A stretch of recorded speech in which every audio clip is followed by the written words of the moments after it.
Good afternoon. Welcome to the Village Church at Shell Point. We have a tremendous program planned for you today. This is the third part of our four-part Medical Breakthrough and Discovery series for 2019. We've really had great programs, and today I'm sure will be no exception. Our next program, just so you mark your calendar, it's in your program, is March 26th. And the program will be Making 2019 the Healthiest Year of Your Life. Someone has set the bar really high, and that's Dr. Melissa Wood from Mass General Hospital, and it's going to be a great program. So at this time, I'd like to introduce our Senior Director of Healthcare, Christy Skinner, and she's going to hobble up here and introduce our speaker and tell us a little bit about the program. So please give a warm welcome to Christy Skinner.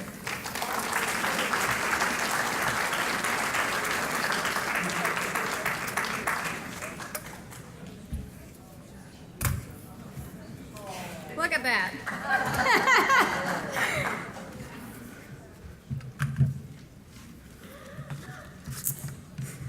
Hi, everybody.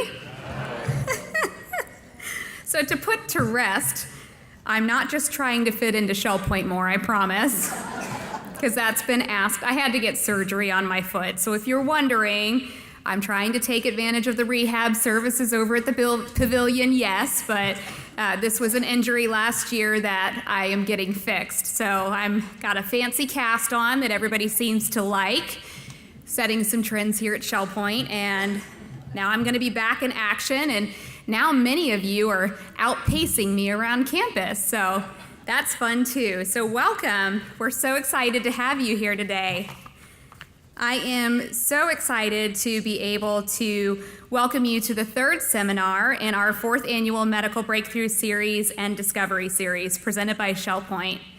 During this season, Shell Point will present 4 interesting and informative sessions which will highlight the latest advances in medical and clinical research and healthcare practice that acutely impacts residents of Southwest Florida.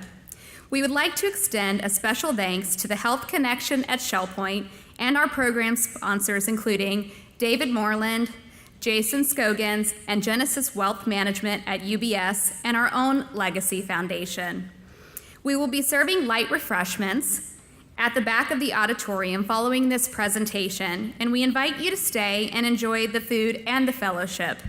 Be sure to visit our program sponsor tables on your way out today. It is my privilege to introduce Dr. Michael Klaper. Dr. Michael Klaper, internationally recognized author and speaker and expert in nutrition-based medicine. I might add a very hot topic for me and interest from you here at Shell Point. Michael Klaper, MD, is a graduate of University of Illinois College of Medicine in Chicago. He received postgraduate training in internal medicine, surgery, anesthesiology, and orthopedics at University of British Columbia's teaching hospitals in Vancouver. Dr. Klaper also received postgraduate training in obstetrics at University of California in San Francisco. He has practiced acute care medicine in Hawaii, Canada, California, and New Zealand. I told him he's a little bit of an underachiever, I feel, really, in his specialties. A long-term radio host and pilot, Dr. Klaper has served as a nutrition advisor to NASA's program for space colonists on the Moon and Mars, as well as on the Nutrition Task Force of the American Medical Students Association. The primary focus of Dr. Klaper's current work focuses on exploring the role of eating healthy foods in reversing diabetes, high blood pressure, clogged arteries, and other chronic diseases. Practical examples will be given for healthy shopping, food preparation, and restaurant dining. I know I'm excited. I'm going to be taking a lot of notes. Please join us in welcoming Dr. Michael Klaper.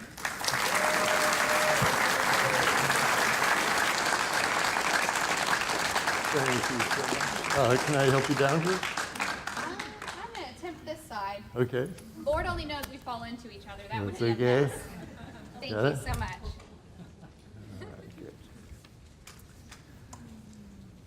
Well, thank you very much for that lovely introduction. Wow, look at all the people who came on this lovely day. Thank you so much. Can everybody hear me in the back? Yes, good. Okay. Well, we're going to be talking about food and health and your body, which is in between the two, I guess. And the picture that you're seeing there is a colorful display of foods that grow out of the ground. And the focus of my talk is going to be on what's become known as whole food plant-based diets. Who is familiar with that phrase, whole food plant-based diet? Fair enough. Who has never heard of that, has no familiarity whatsoever with eating a plant-based diet? Okay, fair enough. Good. Well, everyone's welcome here. By the end of the talk, you'll all be familiar with plant-based diets. I'm going to talk about some topics that I hope will be relevant to you. We're going to be talking first about obesity and how to finally shed that weight that's been bugging you for so long, if you are someone who's been struggling with your weight. We're going to be talking about carbohydrates, those bad carbs that people are so concerned about these days and have bad dreams about. We're going to be talking about paleo diets and keto diets. They're all the rage these days, and there's lots of questions about them. People think they're healthy, and I have grave misgivings about that I will share with you. And then I'm going to talk about dealing with temptations and things that you know probably aren't the best things to eat, but you're out at the restaurant or you're along the buffet line and those cream puffs look good. How do you deal with all that? And then finally, I'm going to enlarge the perspective and tell you why improving your diet and moving it towards a plant-based diet. You don't have to be complete vegans, but at least getting way over on the plant-based side is a smart move for not only you, but your children and your grandchildren as well. In the space of my 47 years, I've been a physician 47 years, and since the mid-60s when I entered medicine, I have seen a tsunami of obesity sweep through our population. It's just been stunning, eye-watering, as they say in New Zealand. And as a result of many things, more hurried lifestyles, a fast food industry who's more than happy to indulge our voracious appetites for salt and sugar and fat, we have become a fast food nation in one form or another, and it shows. And people eat a fairly high-fat diet. They start their day off with bacon and eggs or an egg McMuffin. They have a cheeseburger for lunch, chicken for dinner, ice cream for dessert. They'll snack on pizza. And even if you've evolved towards having salmon and taking the skin off the chicken, it's a high-fat diet that you're eating. And when you eat a meal like you're seeing on the screen, when you're through with that meal, the old saying, out of sight, out of mind, might be out of sight, might be out of your mind, not out of your bloodstream. Your blood turns fatty and stays this way for 5 hours. And during these 5 hours, the fat and the destructive reactive molecules from cooking the animal muscle, from the French fry oil, all these free radicals and oxidizing agents injure the artery walls, setting you up for atherosclerotic plaque formation. As the fat flows through the fat stores on the belly, it sticks there, increasing obesity, changes hormone levels, setting men up for prostate cancer, women up for breast cancer. Not a good thing to turn your blood fatty. And if you have bacon and eggs for breakfast and your blood stays fatty for 5 hours, it doesn't clear out of there till lunch, just in time to send another wave of fat through the blood, and your liver works all afternoon to get that fat out of the blood, just in time for dinner to visit the colonel and send another wave of fat to the blood. And then your liver works all evening to clear that fat out of the blood. Way back to the bedroom, you stop and polish off that Haagen-Dazs in the freezer, and most people are keeping their blood fatty all day, and it has devastating effects on the body. And I'm going to share some of those with you, but we become grossly obese. 3 out of 4 people in this country are overweight, and 1/3 of the people are grossly obese. Obesity is not to be tolerated. It's a state of inflammation.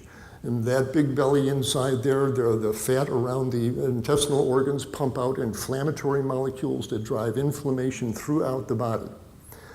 And the antidote to this and all the diseases that get spawned from this kind of diet is what we're calling a whole food plant-based diet. And it's basically up in front of you here. And it's nothing too exotic. In the upper left, we're talking about breakfast, a big bowl of oatmeal with some fruit on it and pour some rice milk on it.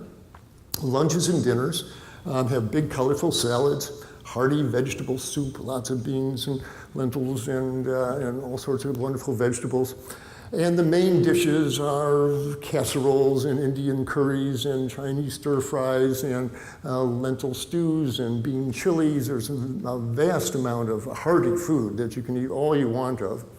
And dessert is colorful fruits, have cantaloupe chunks and mangoes and smoothies. There's lots of food to eat, and this is not a diet of deprivation by a long shot.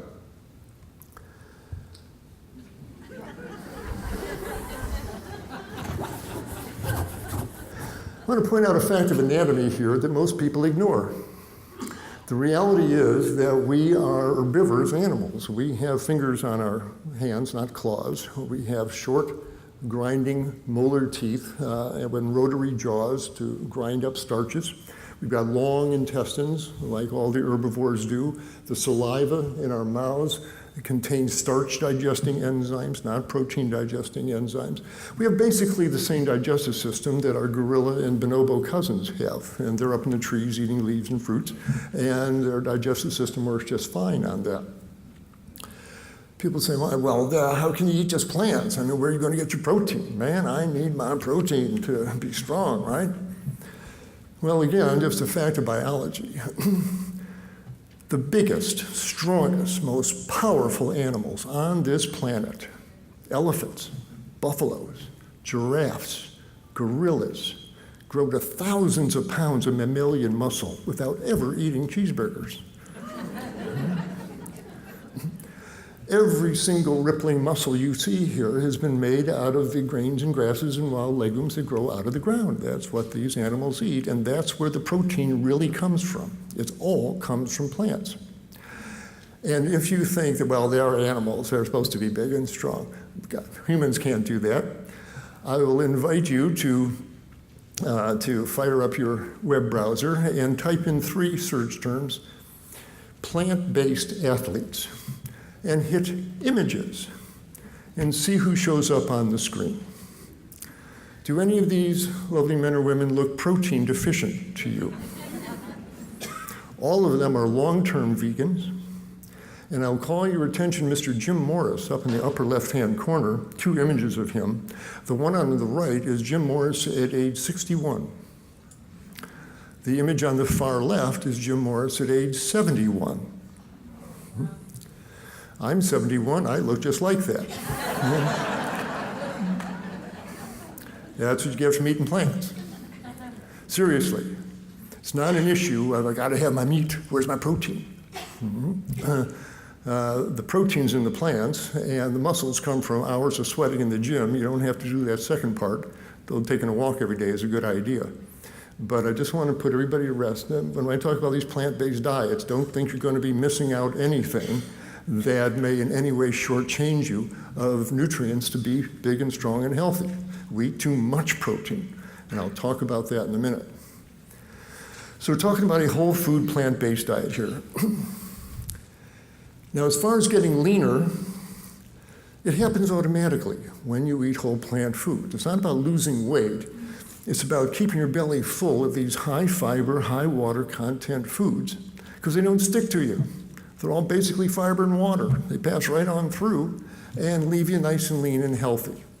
And that's one of the joys of eating this style, because whether you go back for a 3rd bowl of vegetable soup, who cares? It's vegetable soup. It's all fiber and water. It goes right through you, and you get leaner as you eat it. There's a patient of mine, Emily. She was not only grossly obese, but she was hypertensive and on 2 medications for her diabetes. She went on a whole food plant-based diet. 11 months later, the Emily on your left turned into the Emily on the right. And she no longer has diabetes, no longer has high blood pressure, not taking any medications at all. This is the power of a plant-based diet. This is serious business, folks. I won't ask for a show of hands how many people taking medications here for diabetes or high blood pressure, or statins, but I bet most of the hands would go up. Well, you're taking those pills because of what you've been eating all along till you got here today. And these are dietary diseases, and they can all be reversed with a whole food plant-based diet. So the ultimate secret to weight loss is keep your belly full of these lovely high fiber, high water content foods, big soups and salads and steamed veggies that don't stick to you. And you can eat all you want, and you wind up nice and lean and healthy. I used to weigh much more than I do, and the same wonderful effect happened in my body. And when you adopt a whole food plant-based diet, the changes are nothing short of spectacular. For the past 8 years, I was on the staff at True North Health Center in Santa Rosa, California. It's about an hour north of San Francisco. And people would come to us with all the classic diseases, the clogged arteries, the high blood pressure, the diabetes, the asthma, the inflammation of the colon, the colitis, the joint disease, autoimmune diseases, and obesity. And we put them on a whole food plant-based diet. And it's remarkable what happens. Within days, the obesity starts to melt away, and the arteries open up, and the high blood pressure comes down, and the joints stop hurting, and the psoriatic skin clears up, and the bowels start working, and the migraine headaches go away, and the asthmatic lungs wheeze much less, and they turn into normal, healthy people. I'm the happiest doctor I know. My patients get healthy. Right in front of my eyes. Predictably, if they don't, I'm concerned. Most of my other colleagues, they're bummed out, man. They're all getting fatter and sicker. They all need stents. They're all going to have these terrible amputations. Yeah, doctor, you don't tell them to change their diet. That's exactly what's going to happen. But when you ask my colleagues, what's the cause of obesity, hypertension, atherosclerosis, diabetes, you get 2 words back. Etiology unknown. We don't know what causes these diseases. There's some molecular mechanism and genetics that we don't understand yet, but don't worry, those smart scientists at NIH are working 24/7 to figure out the molecular mechanisms, and as soon as they get it, they'll share it with us, and we'll create a mesocillin, and we will sell it for $1,000 a pill and restore your patients to glowing health. Ain't gonna happen. Because there's no molecular problem. There's no genetic problem, nothing wrong with you on that level. The problem is on a plaque that I have in my office that has 3 words on it. When people are sitting in front of me, overweight, diabetic, hypertensive, clogged up and inflamed, doc, how did I get this way? What's the problem? Tell them it's real simple.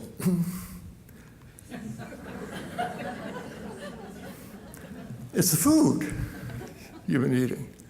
And the second line is really important. It's been the food all along. And think about that. Now, there's no blame here. Your mother didn't know. My mother didn't know. We got literally fed this line from the authorities that you got to have meat with every meal, you got to have milk with every meal, the American diet. Well, look at what it's created. I just spoke at the University of South Florida in Tampa yesterday. This multi-billion-dollar edifice with all these wonderful, dedicated professionals is there basically to clean up the wreckage of the American diet. The vast majority of these diseases are caused by what people are running through their bloodstream day after day. As a result, I left my practice at True North, and I'm devoting the rest of my medical career to going around to the medical schools and talking to the young medical students who are not taught a thing about nutrition. Thank you. And I tell them, listen, I'm going to give you the lecture I wish somebody had given me 50 years ago when I was starting. You're not going to be seeing leprosy and smallpox in your practice. It's what you're going to be using diabetes and high blood pressure from what your patients are eating. And start paying attention to that reality. Because the point is, and the good news I want to share with you, is that these diseases go away. These are all reversible diseases, every single one of them. And every one of us docs who practices lifestyle medicine, which is the coming thing in medicine, it's an old-time thing, truth of it is, but we're practicing lifestyle medicine, focusing on what people are really eating. All of us have a stable full of patients who used to be obese, who used to have high blood pressure, who used to be diabetic, who used to have clogged arteries, who used to have asthma. All these diseases go away. It's remarkable, but not if you don't change your diet. But even you may be saying, I'm 82 years old, it's what you're running through your body. And you can change that, and I've seen stunning changes in people of advanced years. And so I tell my fellow physicians who I'm talking to about this subject, look, this is serious business. You got real people dying from what they're eating. So I'll ask a challenging question. Why'd you go into medicine? You want to heal these people or don't you? If you want to heal them, then help them change themselves to a diet that will really reverse these diseases. Otherwise, you're an enabler. You can eat your cheeseburgers and your pizzas, but take your statins and come back and see me in a month. That's bankrupt medicine as far as I'm concerned. You want to heal these people, or don't you? Then get real about why they're sitting in front of you all clogged up and diabetic and hypertensive, and help them get on a diet that will reverse these diseases. And you too can start enjoying medicine instead of grumbling your way through another day in clinic where nobody's getting better. Now, these foods that I'm talking about, the ones that grow out of the ground, are high in carbohydrates. Carbohydrates are sugars made by plants out of the water and the air and the sun, and they are not evil. Most of them are pretty inert. The plant uses them to make stems and leaves and roots. But the fruits and the seeds and the other parts of the plants that we eat are high in carbohydrates. And that is what we burn. We are carbohydrate-burning organisms. The mitochondria in your cells that produce energy run on glucose, not fats. We are sugar-burning organisms, and that's why that fruit looks so appealing to us. That's why we like eating those baked potatoes and chomping on those carrots, because we are carbohydrate-burning organisms. So carbohydrates are not to be feared, hear this, in their whole plant-based form, like they grew out of the ground. But when the hand of man gets a hold of them and runs them through a processing plant, then you wind up with these kind of carbohydrates. And these are evil. And these are the ones that make you fat and sick and inflamed. And no, you don't want to eat these. And so how do you tell the difference? One clever line will guide you. If it was made by a plant, you can eat it. If it was made in a plant, don't eat it. It's the processed foods that are killing us. That's when this become like one for whole food plant-based. Whole food, stop whole food. Like the plant really grew in the garden. That's what you want to be filling your belly with. Carbs make me fat. No, they won't. They cannot make you fat. Down in the bottom left there is a molecule of sugar, glucose. The one on the right is long, snaky thing, that's a molecule of fat. The body is not going to take that molecule of glucose, blow it apart to get the energy out, and then grab the fragments and reconstruct a big long chain fat out of it with 20 enzyme steps. It ain't going to do that. That's not what happens. Sugars do not turn into fats. With one exception, if you're eating tons of high fructose corn syrup, you're shoveling in the gummy bears and drinking the Cokes, yeah, all that sugar can raise your triglycerides. But by and large, plain, simple sugars will not turn into fats for the reason I just showed you. Well, that's very important. It's why you don't have to fear eating an apple or eating a potato, even though they have carbohydrates that are good for you. You burn them cleanly. If you do eat a lot of carbohydrates, if at dinner time you have 2 baked potatoes and a big helping of rice, you shovel in a lot of carbohydrate, what's your body going to do with that? It took a lot of energy in. Well, it's not going to turn it into fat. What it's going to do is turn it into heat, basically. Your body temperature is going to go up 1/4 degree, and when you go to bed, you're going to stick your foot out from the covers or throw the covers off, and you'll radiate that heat off to the air. But it's not going to be turning into fat, so don't fear having a baked potato or a carrot or an apple. Once the sugar that's stored in your muscles is fully replaced, you burn off excess calories as heat. So let me introduce you to a very useful scientific concept that will really help you make some sense out of the obesity thing and how to get past it. The concept is oxidative priority, and I've already kind of explained it. Basically, oxidative priority says it's easier for the body to burn sugars than burn fats. It's easier for the body to blow apart that glucose ring and harvest the energy out of it than burn these long-chain fatty acids, which generates a lot of waste products. The carbohydrates are clean burning. They just turn into carbon dioxide that you breathe out and water that you pee out through your kidneys. These fats are dirty fuels. They generate all sorts of ketones and acidic byproducts that your liver has to deal with, your kidneys have to deal with. Carbohydrates are clean burning fuels, and that's why, excuse me, and that's why the body would rather burn the carbohydrates than the fats. So that's why the rice and the potatoes at dinner aren't going to put any weight on you. But if you eat sugars and fats at the same time, because of oxidative priority, you're going to burn the sugars and you're going to store the fats for later. Yeah? So let's think about that, because storing fat, the body's it's a primitive mechanism to get you through the next famine. So the body, if you give it fats, it'll store it. And we have unlimited storage capacity for fats. So if you eat sugars and fats at the same time, you will burn the sugars and store the fat. It's that fat-sugar combo that sticks to you. Well, think about how most people eat. We're eating this fat and sugar combination